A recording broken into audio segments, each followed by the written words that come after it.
Balraj Sahni Hindi cinema जगत के उन विरले अभिनेताओं में से थे जो जिस किरदार को निभाते उसे सिनेमा जगत में हमेशा के लिए अमर कर देते।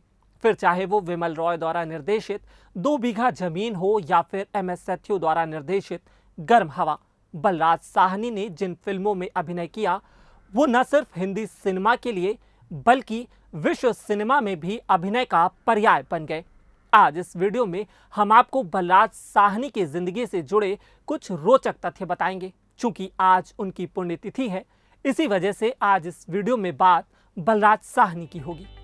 बलराज साहनी की गिनती हिंदी सिनेमा के बेहद प्रतिभाशाली और प्रभावशाली अभिनेताओं में होती है। बलराज साहनी ने आम आदमी की पीड़ा और समस्याओं को कई बार हिंदी सिनेमा के पर्दे पर जुबान दी है, मगर वास्तविक जीवन में भी बलराज साहनी बेहद हुनरमंद, सौहार्द और नैतिकता के ही प्रतीक रहे। बता दें कि बलराज साहनी का जन्म 1 मई 1913 को ब्रिटिश भारत के रावलपिंडी, जो वर्तमान समय में पाकिस्तान में है, हुआ था। बलराज साहनी का असली नाम युधिष्ठिर साहनी था। कम ही लोग जानते हैं कि बलराज साहनी के छोटे भाई भीष्म साहनी थे, जो हिंदी सिनेमा और साहित्य जगत में एक जाना माना नाम है। बलराज साहनी ने लाहौर यूनिवर्सिटी से इंग्लिश लिटरेचर में अपनी मास्टर डिग्री की थी। इसके बाद वो अपने परिवार के व्यापार को संभालने के लिए रावलपिंडी चले गए। बाद में बलराज साहनी महात्मा गांधी से प्रभावित होकर उनके साथ मिलकर काम करने लगे। गांधी जी के साथ कुछ समय काम करने के बाद वो BBC लंदन हिंदी को ज्वाइन करने के लिए इंग्लैंड चले गए। लंदन से लौटने के बाद बलराज साहनी अपना बचपन का शौक पूरा करने के लिए इंडियन प्रोग्रेसिव थिएटर एसोसिएशन यानी कि IPTA में शामिल हो गए। बता दें कि साल 1946 में उन्होंने IPTA के लिए पहला नाटक इंसाफ में अभिनय किया। इसके साथ ही ख्वाजा अहमद अब्बास के निर्देशन में बनी फिल्म धरती के लाल में भी बलराज साहनी ने बतौर अभिनेता काम किया। इसके बाद तो बलराज साहनी ने कभी पीछे मुड़कर नहीं देखा और हिंदी सिनेमा के लिए लगातार काम करते रहे। सिनेमा में व्यस्त होने के बावजूद बलराज साहनी IPTA से भी जुड़े रहे और IPTA से ही जुड़े रहने के कारण बलराज साहनी को कई कठिनाइयों का सामना भी करना पड़ा।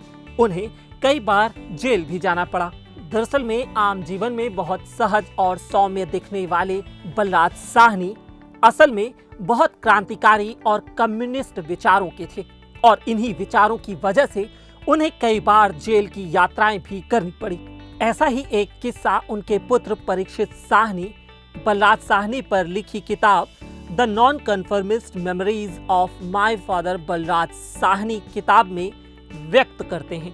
इस किताब में परीक्षित लिखते हैं कि हलचल फिल्म की शूटिंग के वक्त बलराज साहनी को पुलिस वालों ने जेल में डाल दिया था और इस फिल्म के निर्माता के आग्रह पर ही विशेष व्यवस्था के साथ बलराज साहनी जेल से छूटकर आकर यहाँ अभिनय करते थे और शूटिंग खत्म होने के बाद उन्हें वापस जेल भेज दिया जाता था। बता दें कि बलराज साहनी मार्क्सवादी व्यक्ति थे। वे इस विचारधारा का इतना पालन करते थे कि अंतिम समय में उन्होंने कहा कि जब मेरी मौत हो तब कोई पंडित न बुलाया जाए, कोई मंत्रोच्चार न हो। जब मेरी अंतिम यात्रा निकले तो मेरे शरीर पर लाल रंग का झंडा होना चाहिए। ऐसे बहुमुखी प्रतिभा के धनी बलराज साहनी ने 59 बरस की उम्र में 13 अप्रैल 1973 को अपनी अंतिम सांसें ली। इस वीडियो में इतना ही। देश और दुनिया की बाकी तमाम खबरों के लिए देखते रहिए, पढ़ते रहिए lalluram.com। मेरा नाम है उत्कर्ष, कैमरे के पीछे थे रविंद्र जी। अगर आपको यह वीडियो पसंद आया तो हमारे Facebook पेज पर लाइक करें और YouTube पर सब्सक्राइब करें। शुक्रिया।